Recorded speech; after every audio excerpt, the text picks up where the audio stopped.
Luego, al final de la charla, podemos hacer algunas preguntas al compañero que está hoy conmigo aquí. Y voy a simplemente presentar un poquito, ¿vale? Y al final pasaremos algunos micros, me levanté la mano y podemos ir señalando a quién le corresponde llevar el micro para que haga la pregunta, ¿vale? Estamos en la sexta jornada de salud comunitaria de Agüimes, la sexta, repito, y para mí era un reto poner una charla en este auditorio de Agüimes que me llenara de verdad emocionalmente.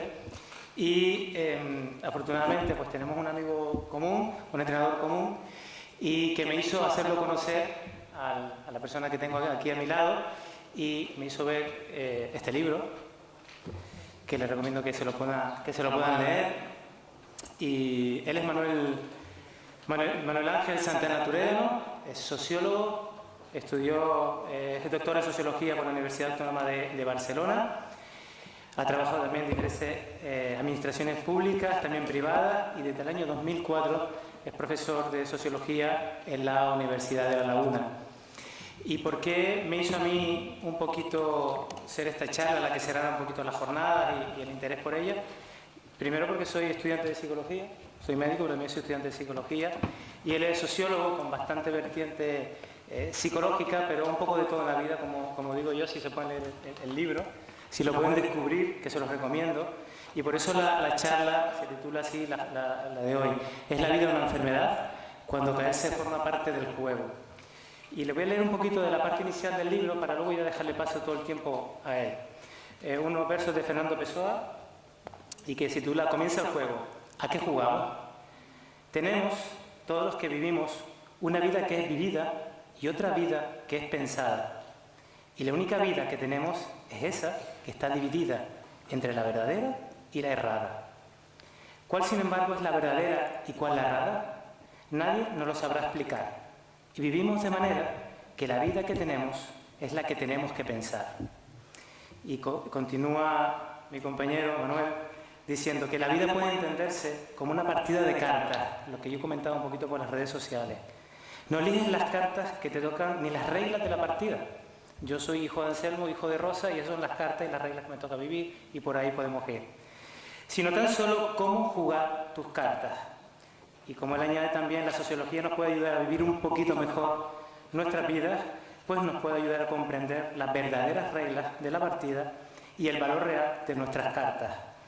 Ya que, como señalara Peter Berger, nos ayuda a ver que, a menudo, las cosas no son lo que parecen. Yo creo que podemos recibir con un fuerte abrazo a mi compañero.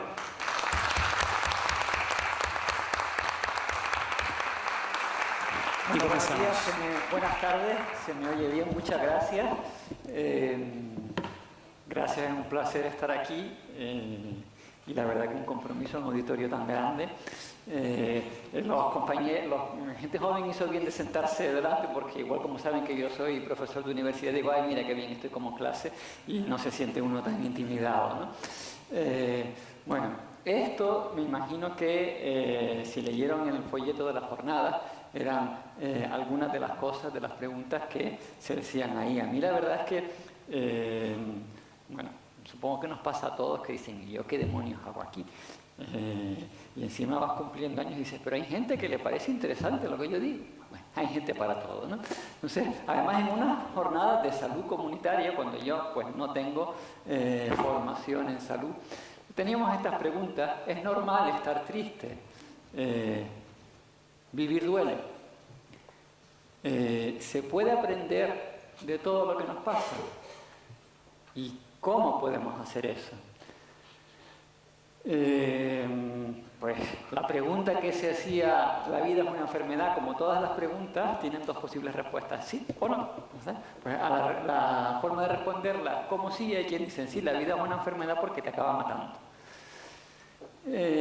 No, porque enfermedad vendría a ser el diccionario, alteración, esto aquí hay gente que sabe más de enfermedades, leve o grave del funcionamiento de un organismo o de alguna de sus partes. Tiende a haber un malentendido porque uno se muere y eso no quiere decir que la vida sea una enfermedad.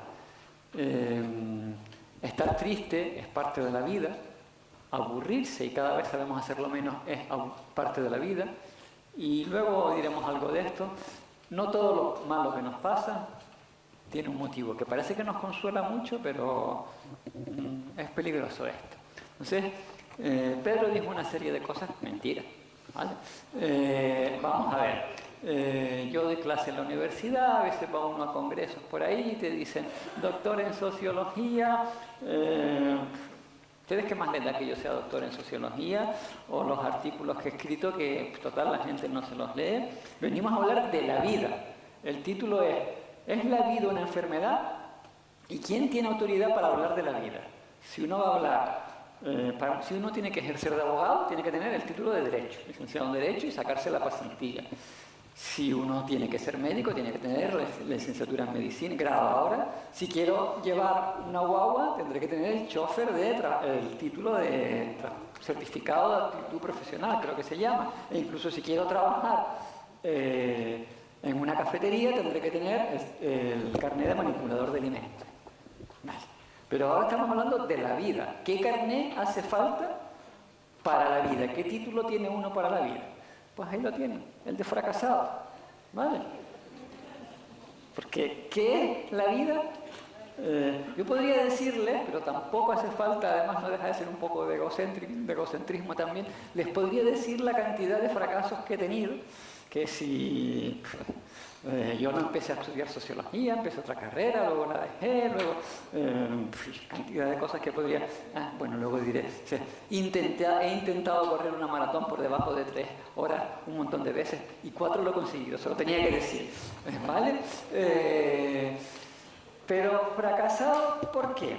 Ya que ha empezado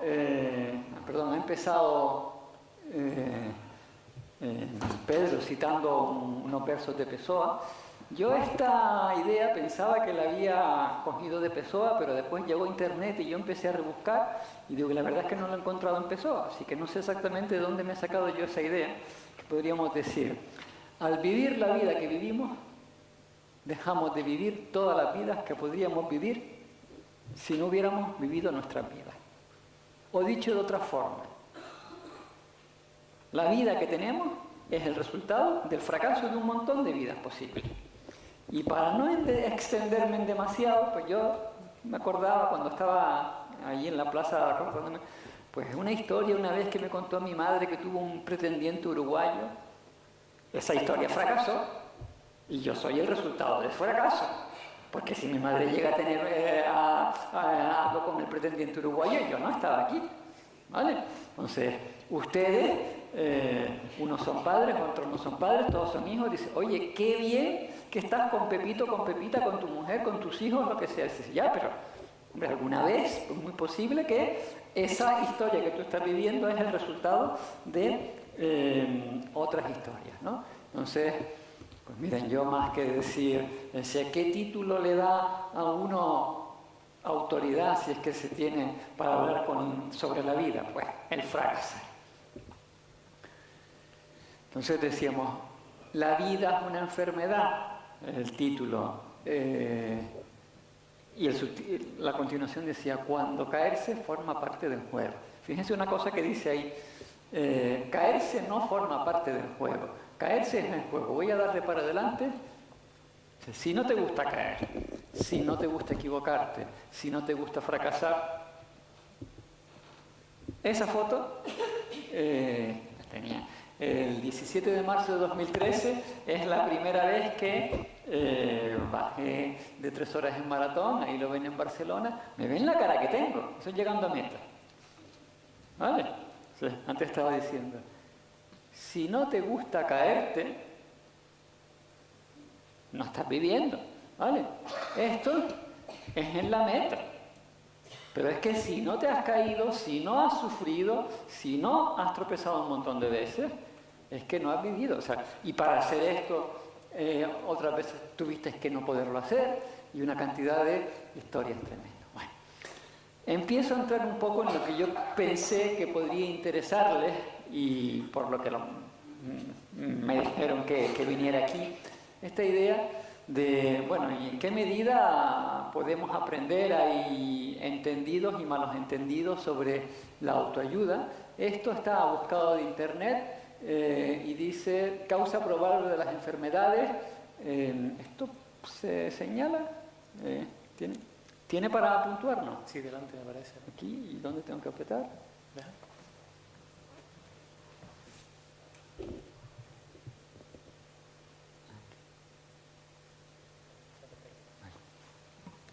A ver, fíjense por ejemplo aquí, dicen adicciones, huir de uno mismo, temor, acné, no te aceptas, te desagradas. Tenemos, de verdad, tenemos entre todas las edades, acné, es que no te aceptas, te desagrada, alcoholismo, todo es inútil. Son unas jornadas de salud comunitaria y es verdad que obviamente hay gente en la sala que son médicos que saben mucho más que yo, pero una cosa que hasta cierto punto es preocupante es la generalización de ideas, lo que algunos llamaban, que se puso de moda, lo del buenismo, sobre la salud. Y te dicen que, bueno, pues, si eres consciente, te vas a curar y que además todo tiene cura. Pero, entonces, digo, me voy a poner un pelín pesado. A mí, supongo que puedo hacer preguntas, ¿verdad? Es que ustedes disculpen, pero esto de hablar tanto... ¿A alguien le suena qué es esto de la epistemología? Voy a hablar de una cosa terrible un viernes a las casi las 8 o 7 de la tarde. La epistemología es algo así como la filosofía de la ciencia. ¿Por qué nos creemos lo que nos creemos? Entonces, esto viene en relación a lo que estábamos viendo. O sea, en el mundo de la salud tenemos, o sea, hay cosas que tienen mucho sentido y cosas que, hablando mal y pronto, son un gran sinsentido. Y a veces nos confundimos porque no tenemos elementos para diferenciar a qué le hacemos caso y a lo que no. ¿Vale?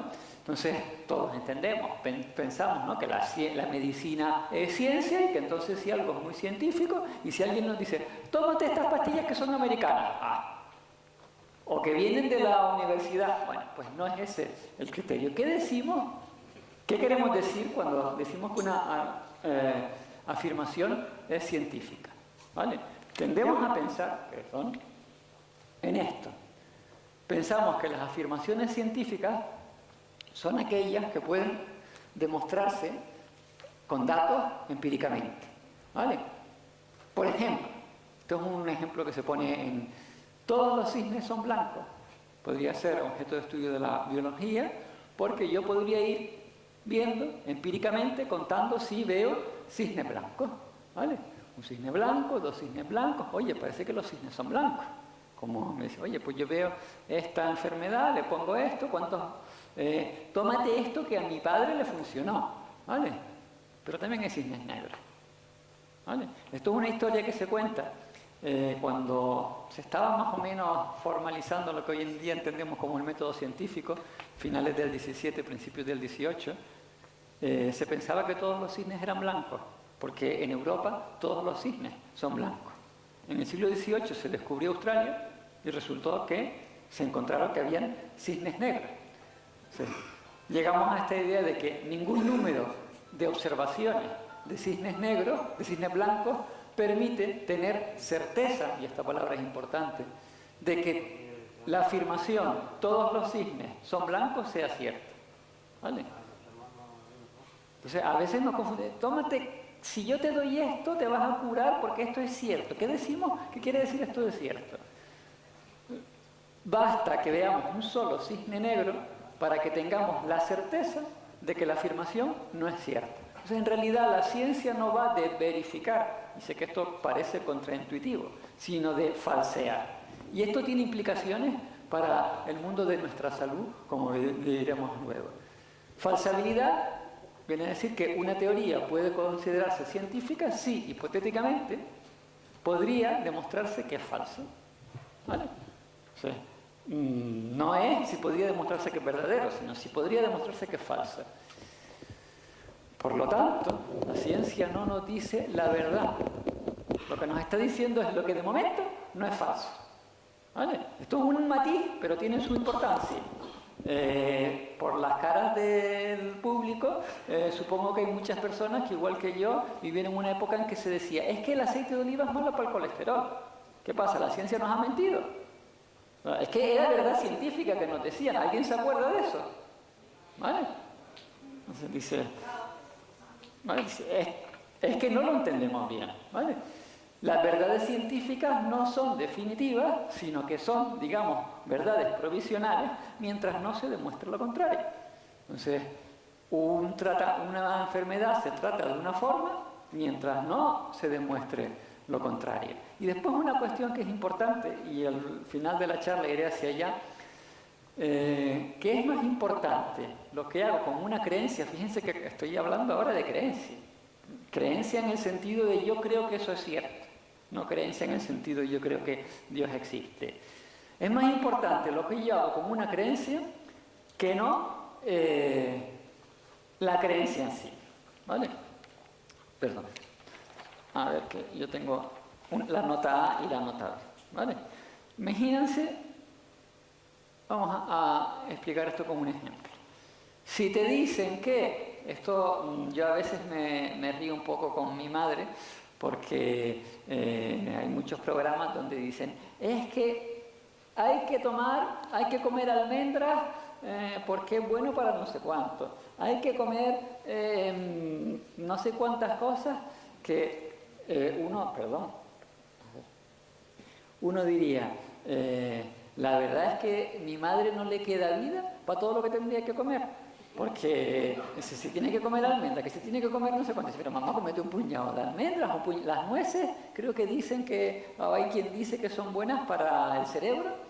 Y dice, bueno, estamos hablando de qué tiene que ver esto de que es más importante lo que hacemos con la creencia que la creencia sea falsa o cierta. Tenemos, por lo menos que yo sepa, un médico en la sala y dice, ¿qué pasa si alguien tiene la creencia de que comiendo muchas nueces se va a curar de una migraña que tiene?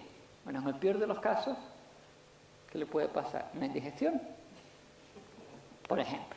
¿Vale? Claro, si te dicen, no, es que yo estoy súper convencido, y estas cosas se hacían en la medicina del siglo XIX, lobotomías y cosas de este tipo, que si te hago una cirugía aquí y te extraigo no sé qué, se te va a quitar la migraña. Entonces, ¿ven a dónde quería llegar con que las verdades científicas son provisionales y que por lo tanto es más importante lo que hagamos con las creencias que no que las creencias sean ciertas o no sean ciertas? Si la creencia que tienes es, me como nueces y se me quita la migraña, mira, si la creencia no es cierta, te da una indigestión. Ahora, si tú, porque crees súper científicamente, y en el siglo XIX, ¿verdad?, se hacían lobotomías, porque es científico, te hacen una lobotomía, eso no tiene vuelta atrás. ¿Vale? Entonces, ahí es donde quería llegar. Autoayuda y teoría sociológica, porque, bueno, al fin y al cabo, yo soy sociólogo y creo que es un poco lo que querían que de alguna forma viniera a hablar. Esta cosa de todo lo que llega a tu vida lo atraes a ella, se ha puesto muy de moda, yo diría, en los últimos 20 años. Hay un par de capítulos del libro que hablan de esta cosa. Los pensamientos se convierten en cosas. Nos dicen a menudo que, aunque pensemos que somos productos de las circunstancias, en realidad somos nosotros mismos quienes creamos las circunstancias. A mí no me gusta hablar tanto. Dejo un minuto a ver si a alguien se le ocurre la última frase, la que pone 3, de dónde puede salir. La primera es de un libro que se puso muy de moda que se llamaba El Secreto.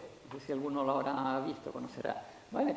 Y la última pista no es de El Secreto, tampoco es de un libro de Louis Hay. Dice, la teoría materialista de que los hombres son producto de las circunstancias y de la educación y de que por lo tanto los hombres modificados son producto de circunstancias distintas y de una educación modificada, olvida que son los hombres precisamente los que hacen que cambien las circunstancias y que el propio educador necesita ser educado. Conduce pues forzosamente a la sociedad en dos partes, una de las cuales está por encima de la sociedad. ¿Se dan cuenta que en realidad es lo mismo que arriba? Lo de arriba es resumido lo de abajo. Bueno, pues ¿saben de quién es esa frase? Eso que pone 3 en ¿eh? Eso es las tesis sobre Feuerbach de Karl Marx. Nada más y nada menos. Está dicho de forma muy provocadora juntar El secreto con Karl Marx. ¿Vale? Y en medio, ¿esto qué es? ¿Con qué nos quedamos? Porque efectivamente hay algunas cosas que sí que pueden tener algo de fundamento y algo que no. ¿Es todo posible? No. No es todo. ¿Podría tener un poquito de agua, por favor?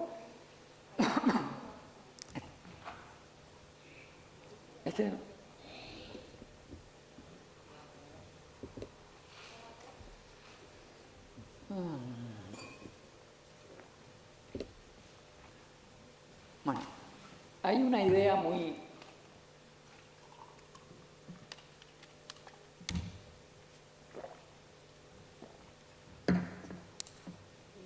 que por último se repite a menudo, esto no se me oye ahora, ¿no? Ahora, que lo que tienes que hacer es tener una actitud ante la vida positiva. Y si tienes una actitud positiva, todo es posible. ¿Vale? Y yo, una de las cosas que les vengo a decir es que había un refrán, la sabiduría popular es mucho más sabia de muchas cosas que nos pensamos. ¿Se acuerdan aquel refrán que decía el camino del infierno está empedrado de buenas intenciones? Es decir, creer que todo es posible cuando no lo es nos puede llevar a resultados negativos. Les pongo un ejemplo. Hoy es viernes, ya estamos pensando en el fin de semana. Aquí, que yo sepa, el deporte rey es el fútbol, ¿verdad? Todos estamos pendientes de... Imagínense que es el minuto 70 y vamos perdiendo 0-1. ¿Vale? ¿Qué hacemos? Todo es posible. Todavía puede ganar 4-0. ¿Vale? Perdón, 4-0 no, perdón, pero puede ganar por 4 goles de diferencia. O sea que tendrás que marcar 5 goles. ¿Vale? Entonces, haces una estrategia de juego que si te quedan 20 minutos vas a tener que marcar 4 goles por minuto. ¿Vale? Es muy probable que si esa es tu estrategia de juego, acabes perdiendo 0-1 o 0-2 o 0-3. ¿Vale? Igual sería más sensato saber que si vas perdiendo 0-1 y estás en el minuto 70, te quedan 20 minutos. Si intentas marcar un gol cada 10 minutos, todavía puedes ganar. Me estoy diciendo incluso, pero para situarnos un poco de qué es lo que estoy hablando esta idea. Pues sí, efectivamente, a veces creer que todo es posible, o sea, no es malo, no, siempre una actitud positiva es buena. Pues no siempre es positiva. Tenemos noticias que pasan por ahí en el mundo y esta idea que estamos diciendo de que creer que todo es posible, en el fondo, puede generar daño, porque nos puede acabar pasando factura. Creencias dañinas que tenemos por ahí. Esta idea de que la felicidad es la ausencia de dolor. ¿Creemos eso? El dolor no impide la felicidad.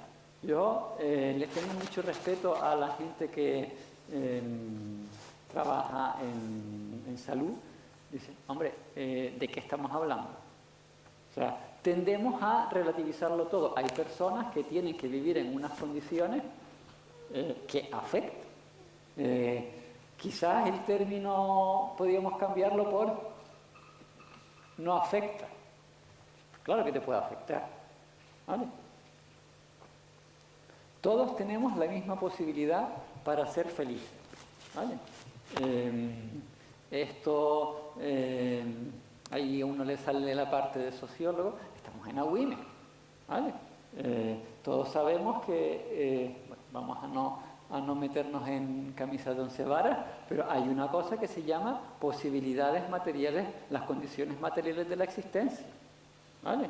Tienen la misma posibilidad, hemos avanzado mucho, pero tienen la misma posibilidad de acceder, por ejemplo, a esta charla, la gente que hoy en día son jóvenes, a la gente que vivía en Agüimes hace 70 años, cuando esto se llamaba el Triángulo de la Miseria. Pues posiblemente tampoco. Y esta idea también de todos podemos vivir vidas perfectas y felices. Es verdad que lo de la perfección es relativo, pero alguien define la perfección normalmente en base a unos criterios que los cumple esa persona. No todos pueden cumplir esos criterios. Y entonces viene esta idea, que es una de las que menciono yo en mi libro, que se atribuye a Viktor Frankl, que fue un psiquiatra vienés, que fue profesor en, no sé si fue en Stanford, en Estados Unidos, que dice: si no está en tus manos cambiar una situación que te produce dolor, siempre podrás escoger la actitud con la que afrontes ese sufrimiento. ¿Vale? Esto, sin querer meterme en terrenos demasiado deprimentes para un viernes a las 7 de la tarde, pero es una frase que es muy buena, pero que se ha interpretado mal y que ha hecho daño. ¿Vale?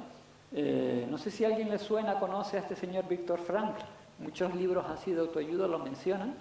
Y efectivamente, en muchas situaciones, lo único que puede hacer uno es elegir cómo vives lo que te toca vivir. Porque lo que te toca vivir no lo eliges tú como persona. ¿Saben que este señor estuvo en los campos de concentración nazis? ¿Vale? Cuando ese señor estaba en ese campo de concentración, él podía elegir el dolor que le tocaba vivir. Evidentemente no. Lo único que podía hacer es elegir cómo vivir. Vale. Pero pasa una cosa muy curiosa, que es que muchas de las cosas que para cada persona de forma individual es algo a lo que solo podemos adaptarnos y elegir cómo lo vivimos, de forma colectiva sí que podríamos cambiarlo. Afortunadamente, hace ya más de 70 años, decidimos que lo de los campos de concentración no era, son cosas que pasan, entonces nos adaptamos y elegimos cómo vivir con ese dolor. ¿Vale? Entonces digo, yo sé que es un viernes, que son las 7 de la tarde, pero hay cosas, hay un autor inglés que tiene una frase que me gusta mucho, que dice que la autoayuda se ha acabado convirtiendo en crítica social dirigida hacia adentro. ¿Vale? Es decir, tendríamos que tener sociedades que crearan las condiciones para que la vida no fuera un campo de concentración, cosa que cada uno de nosotros por separado no podemos hacer, solo lo podemos hacer si nos juntamos, pero lo que hacemos es decirle a la gente: no, tú no te juntas, tú vive lo que te toca vivir con alegría. Pues, creo que Agüimes es uno de los mejores sitios, bueno, en general todo el sureste de Gran Canaria es uno de los mejores sitios del mundo para decir que no a ese tipo de planteamientos. Porque si nos hubiéramos quedado con cómo vive las cosas con alegría, como se vivía hace 70 años, yo me imagino que aquí hay muchas personas, o al menos puede haber algunas personas que hayan vivido en cuarterías y personas que lo han vivido de forma muy digna, pero no creo que deseen eso para sus hijos ni para sus nietos. ¿Vale? Entonces, hay que no olvidar esa parte social. Entonces, ¿qué es lo que está en nuestras manos y qué es lo que no? ¿Hay que resignarse o hay que luchar? Pues esta idea, ¿no? Antes, en los matrimonios, la gente decía: el hombre que me tocó. ¿Vale? Te maltrata. Antes hablaba con la psicóloga que trabaja en el ayuntamiento en temas de maltrato de género. Me maltrata, pero bueno, elijo la actitud con la que vivo lo que me toca vivir. Antes, Agüimes, Ingenio, Santa Lucía era el Triángulo de la Miseria. Ahora eso ha cambiado, y muy mucho. Hay muchas cosas que para cada persona, para cada uno de nosotros, no podemos cambiarlas, pero podemos cambiarlas de manera colectiva. ¿Vale? Y desde luego, juntarnos es una cosa fantástica y es posiblemente de lo primero que tendríamos que hacer. Entonces, yo tiendo a hablar un poco rápido, así que si ustedes ven que me acelero, me paran, porque además siempre Siempre termino las clases antes de tiempo, lo cual mis alumnos encantados. Digo, váyanse a la cafetería antes de que venga el siguiente profesor. Grandes confusiones, novedosas aplicaciones. La gran mentira que nos dicen, no sé si, ya que estaba citando, no sé si tenemos también en la sala gente de economía. Yo tengo una relación de amor-odio con la gente de economía. Yo doy clase en una facultad de economía, pero esta idea de los seres humanos somos agentes racionales, pues en lo que se basa, no ya la economía como disciplina más o menos académica, sino como nos dicen que tenemos que gobernar los países. Y eso no es verdad. Nos dicen además que gracias al futuro podemos predecir la ciencia. Perdón, que gracias a la ciencia podemos predecir el futuro. Y que si nos equivocamos es tan solo porque no hemos estudiado lo bastante. Que si nos dedicáramos, dicen, no, esto además, ya que tenemos gente joven delante, es una de las cosas malas que se les dice hoy en día a los jóvenes. No, espérate, estudia otro máster, estudia otro y otro. Que si estudias lo bastante, igual no te vas a equivocar. Pero resulta que el futuro, por definición, no se puede predecir. Si yo les titular, me van a decir, ¿para qué me han traído aquí? Porque el ponente vino a decir que el futuro no se puede predecir. Dice, pues desde luego, ¿qué cosa les vengo a decir? Es obvio, ¿verdad? O no es tan obvio. Hay cosas que podemos predecir cuándo va a pasar el cometa Halley. Hay cosas que podemos predecir que venía ayer una tormenta, cada vez podemos más predecir esas cosas, pero de la vida humana, por definición, es complicado predecir. Cuando dice es imposible predecir, porque cuando hacemos una predicción, ¿qué hacemos los seres humanos? ¿Qué hace la gente joven cuando les dice, estudia esa carrera porque no hay nadie que la tenga y si la terminas tendrás trabajo seguro? Que todo el mundo va a ir a estudiar. Entonces, esa predicción ya no se cumple, porque ya no es verdad que no la tenga nadie. ¿Vale? Entonces, esta es una cosa que, como yo les digo a veces, cuando explico algunas clases, dicen, las ciencias sociales tienen una particularidad. Si yo estudio los pájaros o estudio los planetas, y yo digo, el planeta tal tiene una órbita elíptica y va a pasar por aquí en no sé qué momento, el planeta nos dice, sí, pues ¿sabes qué? Ahora, que yo tengo una órbita, ¿qué? Espérate, que órbita elíptica la vas a tener tú, voy a hacer una órbita circular. Sin embargo, los seres humanos dicen, como no te pongas las pilas, María, seguro que hay alguna María, como no te pongas las pilas, vas a terminar en el paro. ¿Sabes qué hace María? Que se pone las pilas y no termina en el paro. O incluso, un ejemplo para entender la particularidad de cómo los seres humanos y cómo es imposible predecir. ¿Saben ustedes por qué es posible predecir hasta cierto punto en el mundo natural? Los documentales de la 2, que todos sabemos que son, según dicen las encuestas, lo que más ven los españoles, porque nos gusta presumir de que vemos. Imagínense ese documental donde va, dice, el león de la sabana africana con sus sensores olfativos ha percibido desde 40 kilómetros de distancia que la hembra está en celo. Durante 3 días ha estado andando hasta llegar a encontrar a la hembra. ¿Vale? ¿Ustedes se imaginan que llegara y dijera a la leona, mira, ¿sabes qué? Es que lo estoy pensando mejor y creo que no es mi momento para tener hijos. Incluso estoy pensando que yo no sé si yo soy de esas leonas que quiere tener hijos o yo soy una leona que quiero ser. ¿Vale? Lo social es complicado, es imposible predecir porque los animales básicamente están determinados por sus instintos. Los seres humanos no. Los seres humanos podemos decir, no es el momento para tener hijos, o incluso pueden decir, no quiero tener hijos. O sea, nunca verán un león que llegue y dice, mira, no, que ahora no es el momento. Entonces, ¿qué podemos hacer sabiendo que no podemos predecir? Una cuestión que es clara, no le voy a dar consejos. Dicen, claro, si tú eres sociólogo, sabes cómo funciona la sociedad, dime cómo van a pasar, cómo va a ser el futuro para no equivocarme. Entonces yo no le voy a dar a nadie consejos de cómo equivocarse menos. en el supuesto de que el objetivo sería no equivocarse, sino de cómo equivocarse mejor.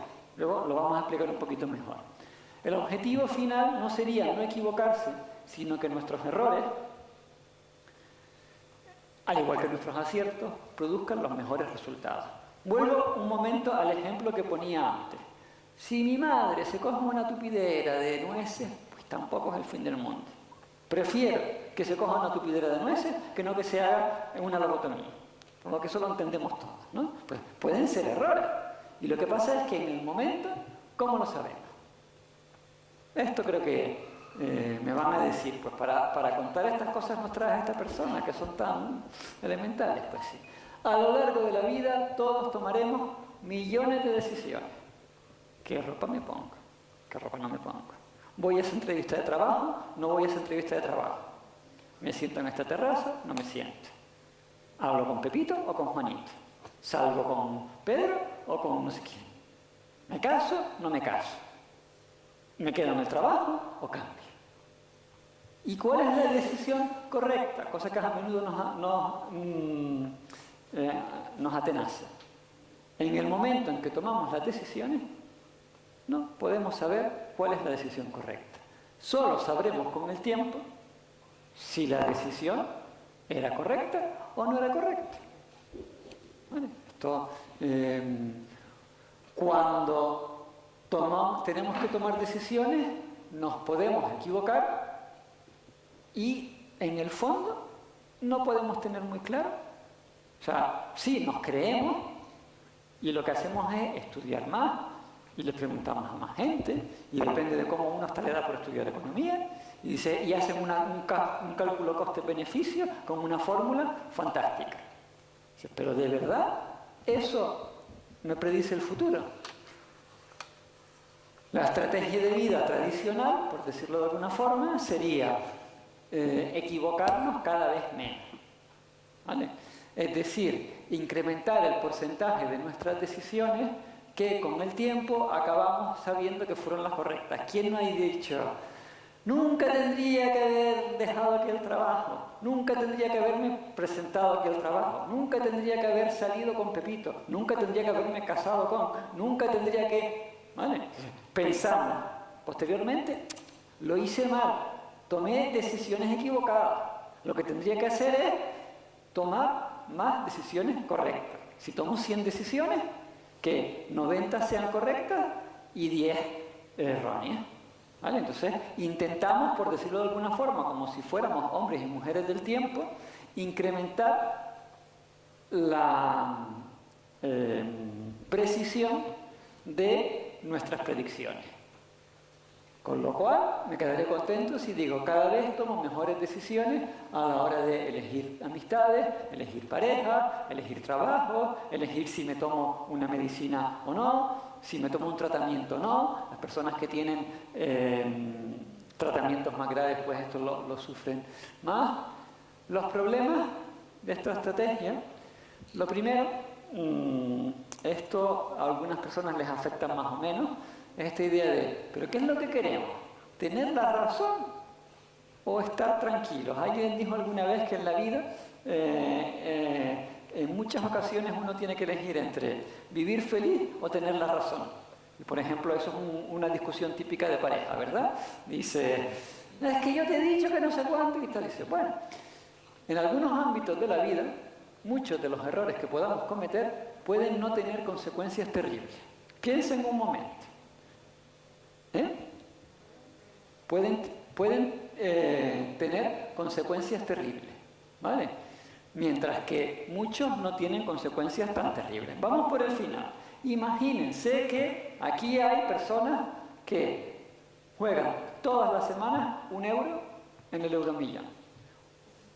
¿Qué probabilidad creen que tienen de ganarse la lotería? Bajísima. No sé yo, pero el 0,0 no sé cuánto y tal. Vamos a verlo. ¿Qué es lo que pueden ganar? El Euromillón creo que es 1 millón de euros, ¿no? ¿Qué pueden perder? 1 euro durante 53 semanas, que tiene 1 año, 53 euros. Si estamos hablando, depende de la persona, vamos a suponer 100 años, 53, 5.000 euros. Bueno, pues tampoco es tan grave. Entonces estábamos diciendo, perder, o sea, la idea que estamos debajo, en algunos ámbitos de la vida, muchos de los errores que podamos cometer no tienen consecuencias tan terribles.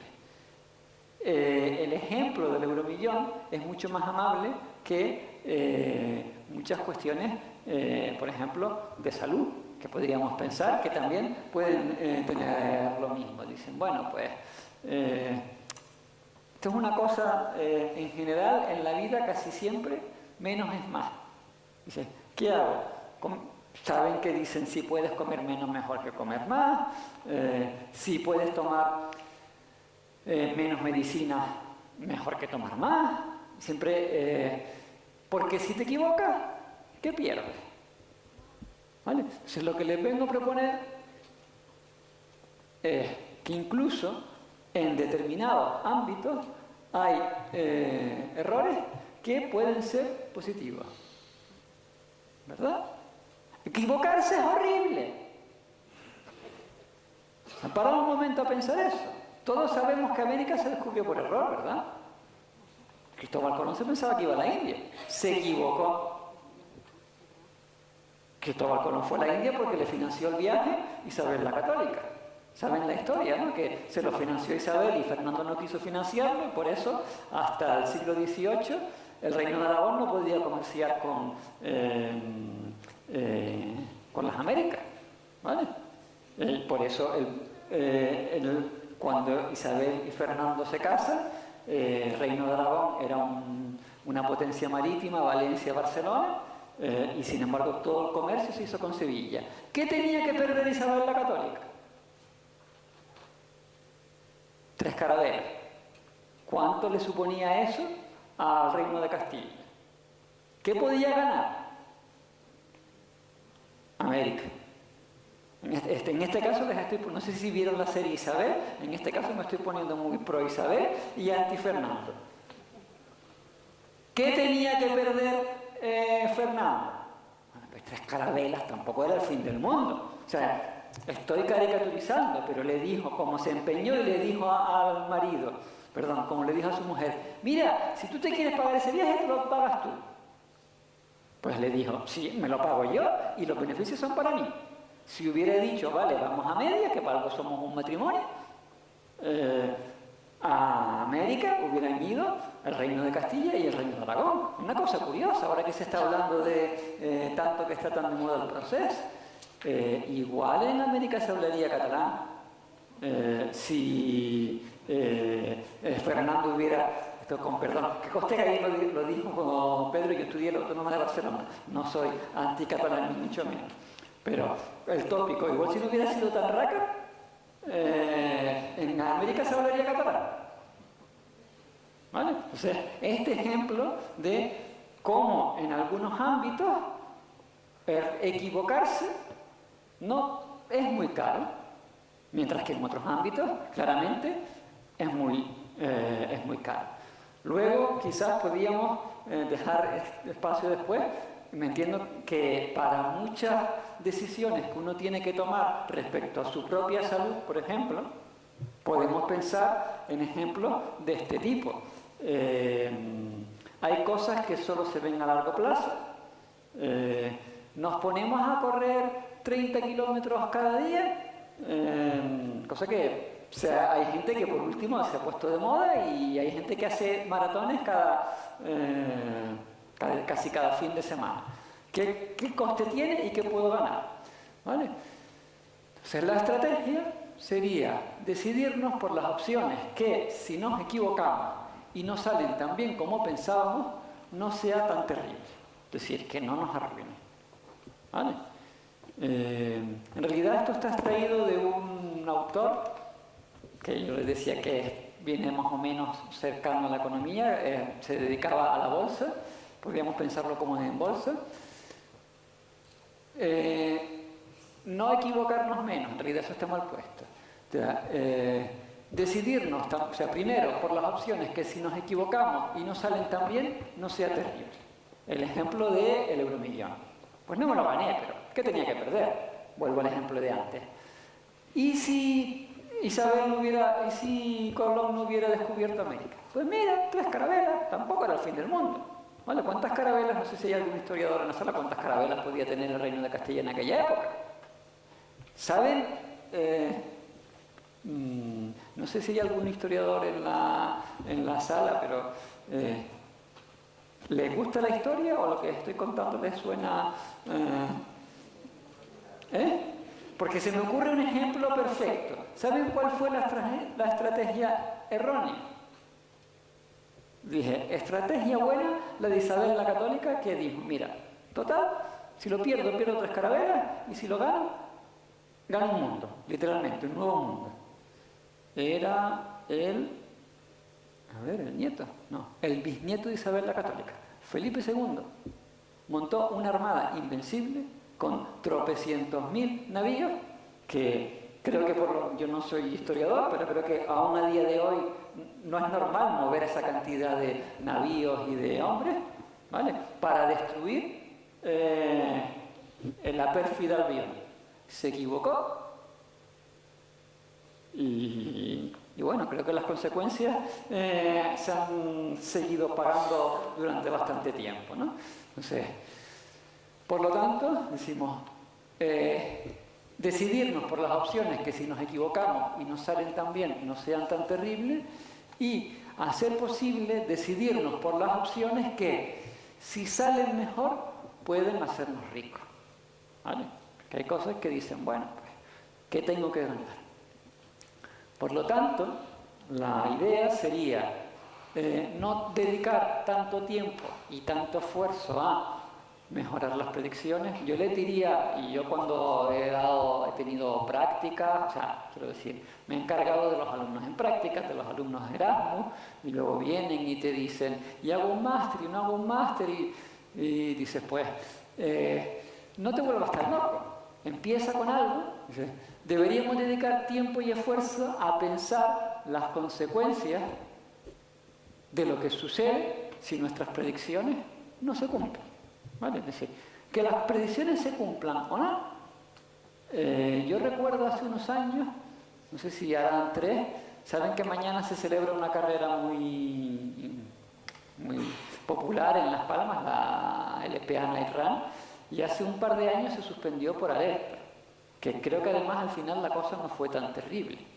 ¿Vale? ¿Qué hubiera pasado? O sea, bueno, pues se suspendió y la gente se quedó sin correr, no se perdía tanto. ¿Qué hubiera pasado? Sí, incluso piensen, no es que hubiera pasado nada en la carrera, sino que de repente el barranco de Guayade que se desborda y hay que desviar muchos efectivos de protección y están en la carrera, ¿vale? Esa vendría a ser la idea. Ejemplos, por ejemplo, sobre en medicina, los tratamientos. Yo creo que a veces se producen falsos debates. Había, si no me equivoco, ahora mismo hay un curso sobre un taller medicina natural, medicina ambiental, ¿no?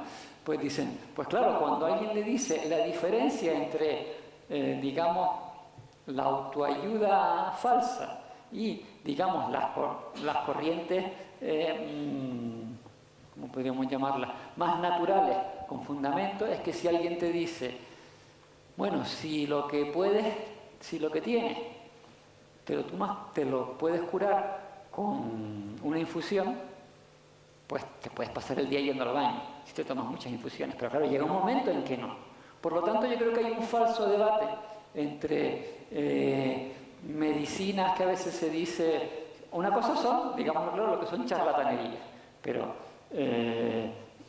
lo que son más natural, eso vendría a ser un falso debate. Entonces teníamos aquí, este era el lema que les ponía en la charla. Yo vengo a proponer esta idea de realismo optimista. Realismo porque si tenemos que quedarnos con una idea es que hay que ser conscientes de que si hay un montón de cosas que pueden salir mal, muchas acabarán saliendo mal.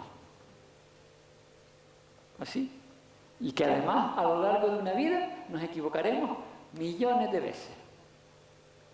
Esto de decirnos y pensar, ay, ojalá mi hijo, mi nieto no se equivoque nunca. Se va a equivocar. Y es lo que les estoy diciendo. Y mira qué bien que le fue a Cristóbal Colón equivocarse. El problema no es que se equivoque. Realismo, porque saber que hay un montón de cosas que si pueden salir mal, van a salir mal, y optimismo, porque lo que tenemos que intentar hacer es crear las condiciones para que si sale mal no sea tan terrible, y si sale bien, a lo mejor hasta puede ser mejor de lo que esperábamos. Yo les advertí, si no me equivoco, aquí Pedro me había dicho, yo creo que he hablado 1 hora y media, no sé si lo he hecho alguna vez, y creo que hablar lo que he hablado ya está bastante bien. Por supuesto, cualquier comentario, pregunta, pues estoy disponible.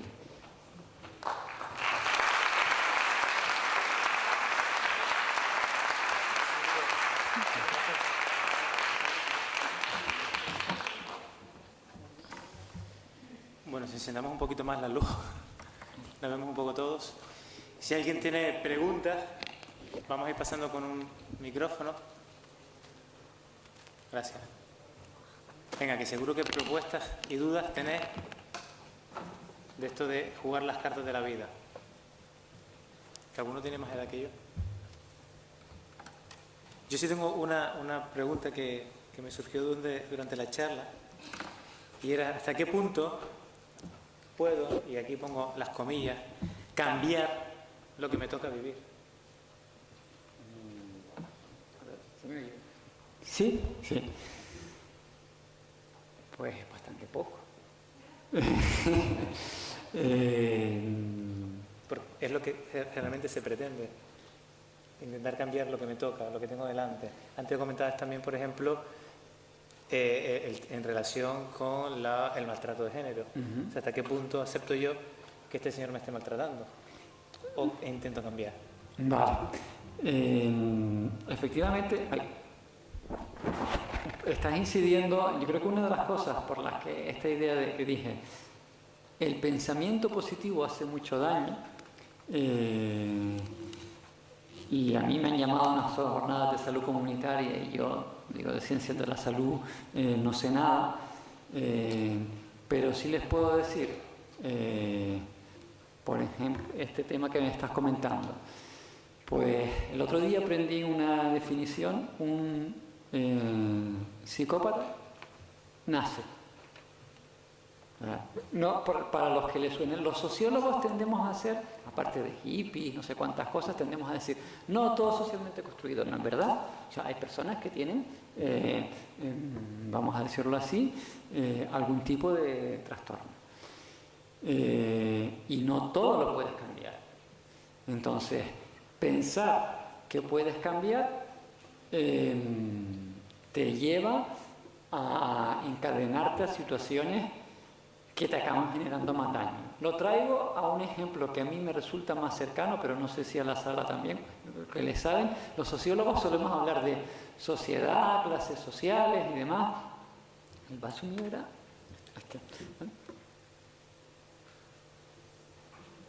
A todos nos han dicho, si te esfuerzas lo bastante, puedes conseguir todos tus sueños. Como por ejemplo, ser el más rico del pueblo. ¿Vale? El más rico del pueblo es uno. ¿Vale? El que todos estemos como el ratón en la rueda, girando constantemente, sirve para la central eléctrica que está conectada a la rueda, generando energía, que en este caso podríamos hacerle metáfora que es el sistema capitalista. Pero no es verdad, siempre habrá uno que será el más rico del pueblo, por decirlo así. El mundo ha cambiado bastante, eso yo estaba repasando algunas de las cosas. Antes tendíamos a conformarnos más, y eso tiene una visión, una parte mala y una parte buena. La parte mala es que, decíamos, es que antes éramos conformistas, ¿vale? Pero antes lo hablaba con la psicóloga, una cosa que comentaba, que comento en mi libro, las personas cuando somos niños nos enseñan a ser mayores y nos dicen, ¿qué te gustaría ser de mayor? Pues nos dicen, pues hay quien dice, a mí me gustaría ser médico, a mí me gustaría ser abogado, a mí me gustaría tener 3 hijos, a mí me gustaría tener una mujer rubia, a mí un hombre asiático. Y nadie nos enseña algo que vamos a vivir todos. ¿Saben qué es? El médico, el abogado, el que tiene 3 hijos y el que no, todos en algún momento de la vida van a ser, en primer lugar, parados. Y no es por desanimar a la gente joven, pero es un hecho. Y todos, al menos en un sentido no literal, pero sí amplio, van a ser divorciados.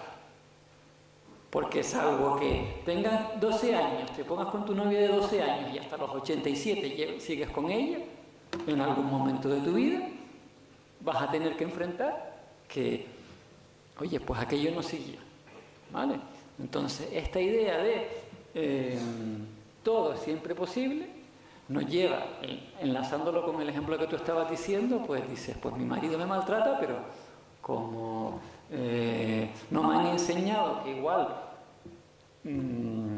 hay cosas que pasan, pues me encadeno a situaciones que no son. O personas que, por ejemplo, también con el tema ya no solo de estar en paro, sino como me queda media hora, ¿no? Y no he hablado ni de lejos lo que tenía, voy a ser polémico.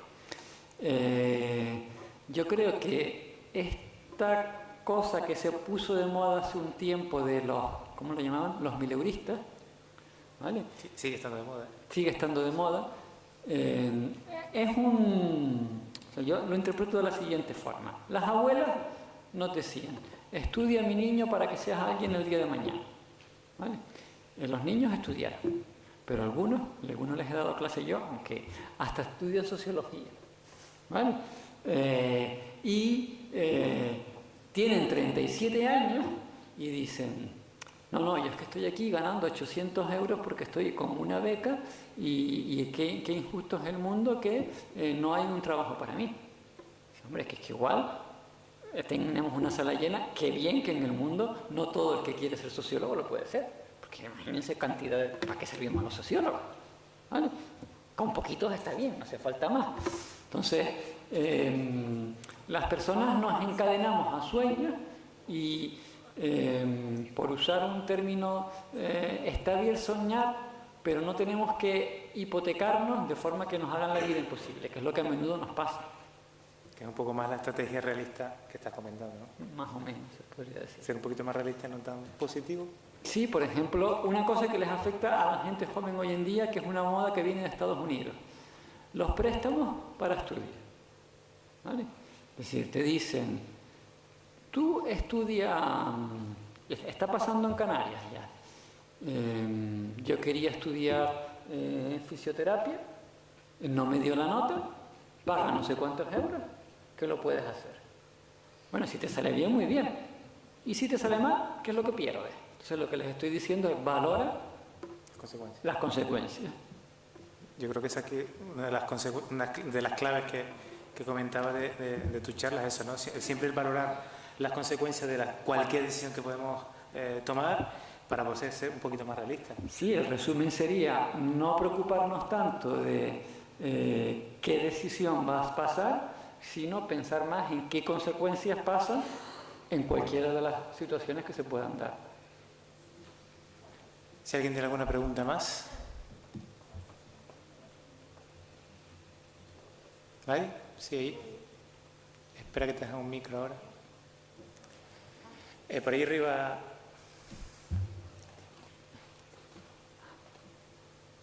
Que no lo veo.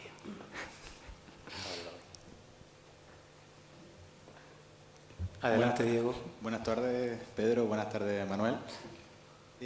Bueno, primero agradecerte la charla, ¿no? Y sobre todo venía bastante interesado por poder escucharte. Lo que pasa que es verdad que a lo mejor, quizás desde el punto de vista mío y desde la parte del deporte, quizás discrepo un poco y seguramente sea por desconocimiento del campo de la sociología, ¿no? La cuestión es la siguiente: cuando comentas que no se puede predecir, Yo puedo entender que, porque si no, ya toda mi base del trabajo se rompe, sobre todo de mi línea de trabajo. Entonces, yo creo que sí se puede predecir, lo que pasa es que probablemente no se pueda acertar en cuándo el resultado, ¿no? Porque si no, quizás desmitificamos mucho, a veces, incluso me creo muchísimo en la labor del médico, y muchísimas veces la forma de afrontar, la forma esa de actitud positiva, el comportamiento que tenga uno y sobre todo la capacidad de resiliencia, de sufrimiento que tenga esa persona y de poder analizar a tiempo real la situación, le dé las bazas suficientes como para poder, en este caso, predecir su futuro, ¿no? En ocasiones la dificultad de la realidad es tal que quizás se nos escapan variables las que podemos modificar. Pero yo creo que en algunos temas más banales, más superfluos, yo creo que sí es más fácil predecirlo a la hora de no tener que hipotecarse, como comentaba, y por otro lado, poder casi acertar con el resultado. Sin embargo, cuando la realidad es más compleja, yo muchas veces también se lo comento a mis alumnos, quizá cuando se equivocan o cuando erramos nosotros, no es porque lo hayamos hecho mal, sino porque había más cosas que no hemos sabido entender. De hecho, hay un libro, igual que comentaban varios autores, un libro que se llama La buena suerte, que es de Alex Rovira, y comenta, entre otras cosas, que si hacemos en cada momento cuando erramos una reflexión más profunda de cuáles fueron los factores que intervinieron, quizás la próxima vez el resultado esté más cerca. A lo mejor no el éxito, 100%, pero a lo mejor sí el resultado que estamos pretendiendo buscar. Esto lo digo sobre todo cuando pasan el alto rendimiento, valoran mucho el deportista profesional muchas veces, o al final de su carrera, dice si le ha merecido la pena todo lo que ha hipotecado atrás, que han sido relaciones sociales, han sido una vida como tiene el resto de compañeros y de amigos, pero sin embargo se valora o se pone en contraposición de si me mereció la pena obtener ese resultado, ¿no? Entonces eso yo creo que al final lo que trata quizás es de poder entender la realidad, el momento en cada circunstancia, poder intentar modificar las variables que estén de mi mano y evidentemente acompañar de profesionales que te puedan guiar o te puedan intentar ayudar para evidentemente que los sueños puedes perseguirlo con una actitud positiva. Yo creo que en un alto porcentaje se pueden conseguir. Igual que en este caso hablabas de predicciones en economía, autores o economistas como Armstrong ya predijo todas las crisis mundiales que ha habido, predijo la que se está empezando a vaticinar y desde hace 8 o 10 años. Es cierto que esos son ciclos y probablemente pueda haber una regla lógica, pero yo creo que tenemos de la mano de los profesionales en este caso, y ya nos centramos en el tema de los profesionales de la salud y de aquellos que entienden el comportamiento social humano. Yo creo que podemos ayudar a mejorar la capacidad de resiliencia, la capacidad de sufrimiento, no tener que hipotecarnos y poder contribuir al sueño, expectativa o pensamiento, pero evidentemente bien guiado, ¿no? Eso es simplemente lo que quería contrastar, y seguramente me falte muchísima información porque no de la sociología, pues quizás tengo bastante poco conocimiento y probablemente me equivoque en esa parte, ¿no? Pero quizás si acepto 100% lo que comentaba, parte de mi trabajo se me cae, ¿no? Entonces, como decías antes, o tener razón o ser feliz, pues prefiero ahora mismo tener razón. ¿Vale? Muchísimas gracias. ¿Qué te hace feliz? Gracias, Diego.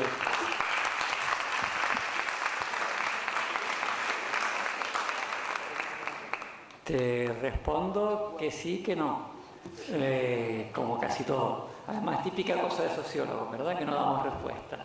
A ver, que hay cosas que se pueden predecir, es obvio, como por ejemplo, me lo ha dicho Pedro y yo cuando digo, es verdad, se puede predecir que cuando uno cumple cierta edad, la prepicia está ahí y no te debe, ¿vale? Entonces, en todo el ámbito de, vamos a decirlo así, Pedro, Diego, que se dedica al tema del deporte, sabe mejor que nadie, dice, yo puedo predecir que si tú estás preparado para correr un maratón a 4:10 y te empeñas a ir a 4 pelados, como decimos los corredores, sé lo que va a pasar. Vas a estallar como una pita, ¿vale? En todo el ámbito de la medicina, digamos a decirlo así, de las ciencias naturales, efectivamente, la predicción es posible. Y un médico te puede decir mire, es que esta bacteria se lo va a llevar a usted dentro de 3 meses. Y posiblemente, ¿sabes? Para algo, yo no quería ni muchísimo menos, digamos, desacreditar la labor en ese ámbito. Lo que pasa es que, claro, el título era La vida. Y entonces, claro, la vida, y uno se lo lleva, y evidentemente yo para qué me voy a meter en camisa de once varas a hablar de temas médicos que no entiendo. O sea, entiendo que la vida es, o sea, uno puede saber que si corres más rápido de lo que puedes correr, te vas a acabar generando ácido láctico, y eso es predecible perfectamente. Y Diego además te lo hace, en este momento vas a empezar a generar más ácido láctico del que tu cuerpo puede reciclar, vas a entrar en... vale. Pero cuando estamos hablando de, por ejemplo, la vida en que interviene el comportamiento de otras personas, y te lo pongo con el ejemplo, tú puedes predecir qué tiempo vas a hacer en una carrera, pero qué puesto vas a quedar, ¿no?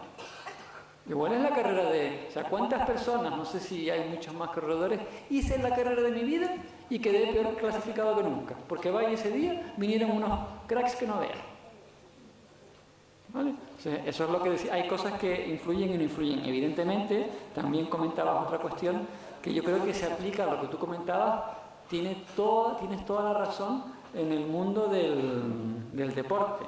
Pues tú, si te fijas, cuando comentaba, decías, claro, si mi consejo general es no preocuparte tanto de si la predicción es cierta o no, sino de lo que pasa en función de qué resultado sea, claro, en el deporte, por definición, lo que importa es el resultado. Y más si estás hablando, digamos, que comentabas de deportistas de cierto nivel, pues claro, lo que quieres saber es hasta dónde puedes llegar y demás. Y a lo mejor, por hacerte la comparación en el ámbito tuyo del deporte, pues quizás sería la diferencia entre el deportista de competición o el deportista popular, vamos a decirlo así. Al deportista popular le diría, tú no pienses en si tienes la capacidad de correr a tanto, sino, oye, no, porque hay gente que seguro que te has visto muchos, no se empeñan y quieren hacer, ¿y qué pasa? Eso acaba teniendo consecuencias negativas en tu vida. Porque al final nunca sabes si. Entonces, mientras que en un deportista, digamos, de competición, el planteamiento sería otro completamente distinto. Por supuesto, toda la labor de los profesionales de la salud es dignísima, se basa en lo que yo estaba diciendo antes, quizás no me supe explicar bien. Efectivamente, claro que se puede predecir en esos ámbitos. Y quizás el ejemplo que puse del león, que esos son en los terrenos biológicos, se puede predecir. Quizá la labor del profesional de la salud se puede predecir bastante, que hay muchos estudios científicos que avalan este hecho de forma, aunque te metiste un poco con los científicos, de forma razonada, pero es verdad que dentro de la parte de salud hay una parte social que para nosotros sí es complicado definir. Nosotros podemos decirle a un paciente, tómese esta pastilla, por ejemplo, para el colesterol, que va a ayudarle a bajar el colesterol y además haga un poco de ejercicio físico, pero luego está la parte social que yo elijo como paciente si me tomo la pastilla, si no me la tomo y por tanto hago un cumplimiento o no de ese tratamiento, y además también decido no hacer ejercicio sino estar tomando donuts en el sillón de mi casa. Entonces es la parte social que tú comentas que es más difícil de predecir, que es la vida, y después está la otra parte que tú comentabas, Diego, que es un poco más estudiada, es más fácil de predecir, como él dice, en los corredores de élite que están más... llevan un seguimiento mucho más estricto, mucho más riguroso, y eliminando, como dices tú, además también toda la parte social, de amistades sociales y de fiestas y de juergas, y esa otra parte es más fácil de poder guiarla, ¿no? Cuando nos vamos por unos derroteros más científicos, cuando nos vamos un poco a las ciencias sociales, o sea, a la vida misma, es más difícil predecir muchísimas cosas porque te viene ese otro factor humano, que es el que estamos hablando aquí, hablas un poco en el libro de alguna forma, ese factor humano que es el que a veces nos lleva a errores, a creerte algunas cosas de forma exageradamente positiva, que sería un positivismo extremo, y no tan realistas ni tan optimistas a veces, ¿no? Que el pensamiento que proponías tú al final de la charla, ¿no? Sí, incluso hasta podríamos plantearnos qué significa lo de error, o qué sentido tiene hablar de errores. Y vuelvo al ejemplo del descubrimiento de América.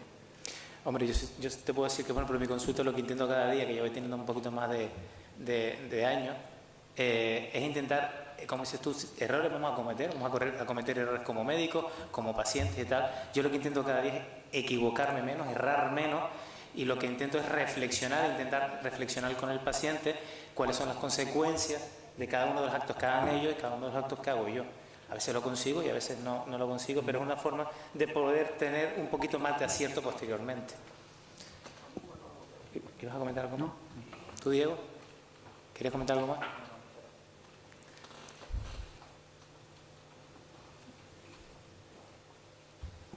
Gracias, buenas tardes. Bueno, felicitarte, Pedro, como siempre, porque gracias a esto, las jornadas de salud y promover tantas cosas, ¿no? Los distintos talleres que tienes empleados y la gente que va viniendo y se va formando. Y como hermano, pues estoy muy orgullosa de ti. Y a ti darte las gracias porque desde el punto de vista de la sociología, yo que me dedico a la educación, sí tengo que pensar que ya no tanto predecir, sino ayudarles a predecir a los chicos a través de errores, el error, la causa, el error, la consecuencia, causas, consecuencias de sus acciones, sí ayudarles a predecir. Fíjate, te digo en el mismo momento que voy cada día al centro y que estoy tratando con menores con dificultades, en donde adquirir un nivel de competencia para la vida, desde el nivel educativo, es todo un reto para todo el profesorado que estamos ahí. A nivel sociológico, lo que acabas de decir es fundamental. Y predecir, ya no digo éxito, yo llamo éxito a cuando tomamos decisiones las más óptimas en el momento que tenemos con los recursos que tenemos. Y yo creo que el médico muchas veces, a más recursos, a veces no siempre son los recursos son los que tiene el médico, son los recursos que tiene el paciente. Porque el diálogo entre el médico y el paciente tiene que fomentar que las herramientas sean las más precisas para ese momento que está pasando de dolor. A mí sí me interesaba el tema del dolor y resolver, porque entendía que si es verdad que somos un ser para la muerte, como ya se decía en la filosofía, y entonces sí, la vida se podría entender como una enfermedad desde que nacemos, empezamos y crecemos, pero nos vamos muriendo cada día, y yo empecé pensando así, en un nihilismo fatalista, y evidentemente predigo un futuro muy negro. Pero me olvidé decirte que me gustó que pusieras el cisne negro. Y eso responde un poco a la predicción que decía él. Yo puedo predecir, pero hay cisnes negros, también los hay, y eso es ampliar la mirada, y eso es estudiar otras fronteras. Y la medicina tiene que darse la mano a la sociología a la educación se la tiene que dar a la medicina, al deporte, y entonces entre todas las disciplinas crear en lo social siempre la mejor respuesta para predecir un mejor futuro.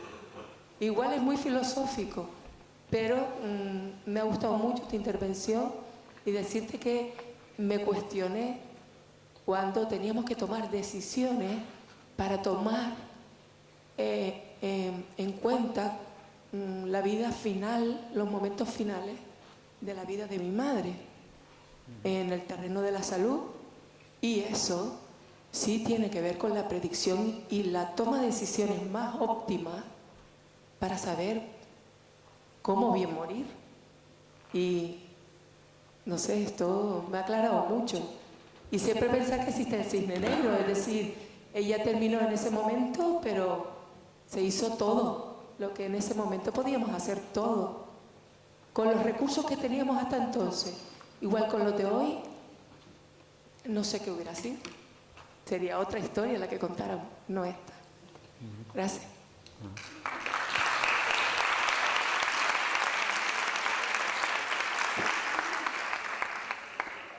Pues la verdad es que no sé si quieres que te conteste algo así en concreto, tampoco...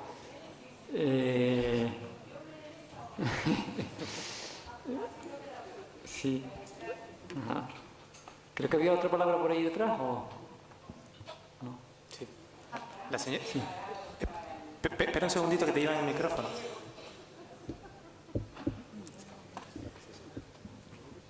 Perdona, yo muy breve. ¿Estamos preparados para el fracaso? ¿Nos educan para el fracaso? No. La respuesta es no. O sea, el verano leí un libro que justamente trataba esa idea, de decir, cómo tendríamos que aprender a fracasar, ¿vale?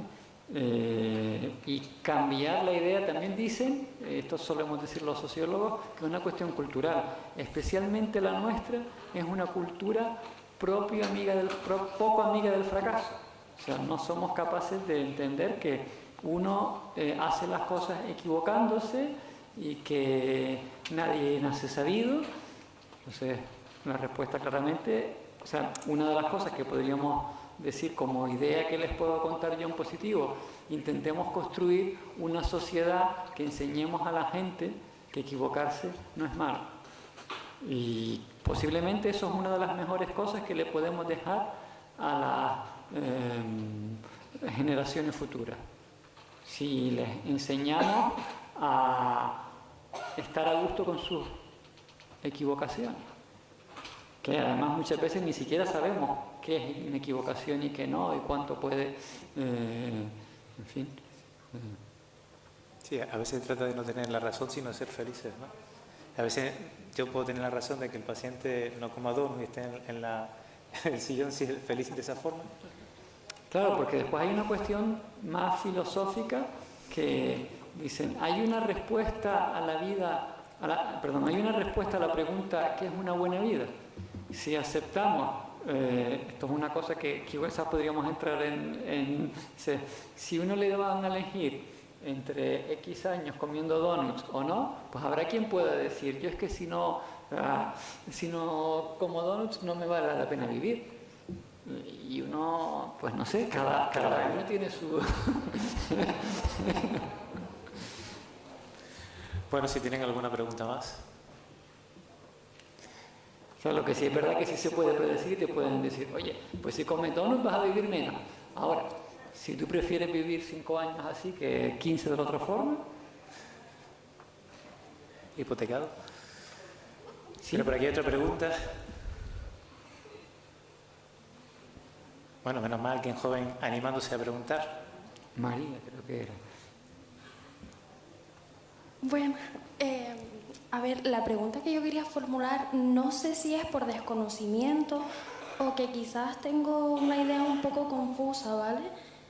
Antes comentó que una de las grandes mentiras del saber común era que los seres humanos somos agentes racionales, ¿no? Entonces quería preguntarle por qué en filosofía nos enseñan y nos dicen que una de las características que tenemos nosotros como seres humanos es la capacidad de razonar. No, si se supone que la sociología y la filosofía van casi de la mano, no entiendo por qué se oponen, en una parte sí y en otra parte no. Creo que te puedo contestar más o menos por lo que tú has dicho. Si te fijas, has dicho dos cosas que no son lo mismo. Es decir, que los seres humanos tengan razón no quiere decir que sean fundamentalmente racionales, ¿vale? También depende de lo que entendamos por razón. Quizás tienes razón tal como estaba puesto ahí. 3 minutos. Te hago la respuesta así en 3 minutos, ¿no?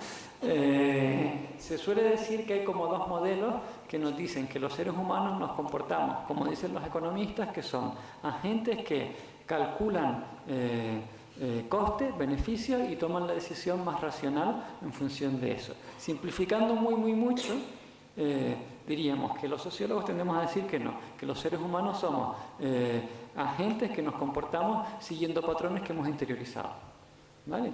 Entonces, la realidad está en algún sitio en medio, ¿vale? Y lo que se entiende que es razón, dentro de la economía hay una rama muy desarrollada hoy en día, que es lo que llaman economía cognitiva, que viene a demostrar que lo que pensamos que son cálculos racionales, en realidad son si lo quieres ver así, son cálculos emocionales, ¿vale? Entonces, eso a lo que lleva es, la verdad que has hecho una pregunta para un foro, de una charla, de un congreso, eso nos llevaría a... o sea, ¿en qué ámbito nos ponemos? Pues, ¿quién tiene la razón? En definitiva, la racionalidad no es lo que pensamos que es, y eso, digamos, la cuestión que estaba de fondo es si eso te permite predecir o no. Porque lo que está de fondo es que, antes decía Diego, hay economistas que han predicho algunas crisis. Sí, pero también dicen que si tú pones a un mono a lanzar dardos, solo por azar, acaban algunos dando en la diana. También hay una cosa que sí, bueno, en fin, en definitiva, a tu pregunta, te enseñan en filosofía que los seres humanos tenemos razón. Cada vez más tendrían que enseñar en que razón es lo que se dice, y pasión no son cosas contrarias, sino que van de la mano. Entonces, entender al ser humano como razón y pasión a la vez,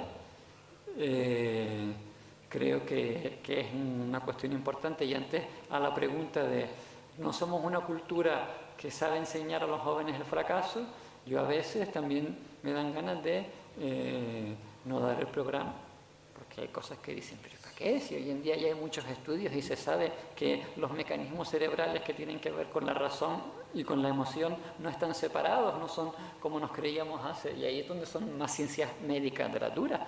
Entonces, respondiendo en parte a tu pregunta, pues mira, es que a lo mejor hay cosas de la filosofía, que hay preguntas que se planteaba Platón hace X años que siguen siendo fundamentales, pero después, cuando explicamos según qué cosas, ideas de la naturaleza que tenía Platón, pues no tendría sentido que las explicáramos hoy en día, porque hoy se sabe un montón de conocimiento científico que no tendría sentido que estuviéramos pensando en otras.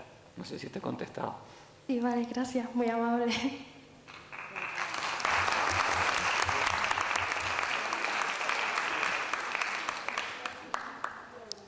Bueno, si hay alguna pregunta más, y si no, pues despedimos aquí a mi compañero Manuel. Pues Manuel, muchísimas gracias por estar con nosotros, por venir de Tenerife aquí a darnos esta charla y por compartir con nosotros pues estos conocimientos tuyos, que no son fáciles, hay que admitirlo, pero bueno, que hay que ir descubriéndolo poquito a poco. Muchas gracias. A ustedes.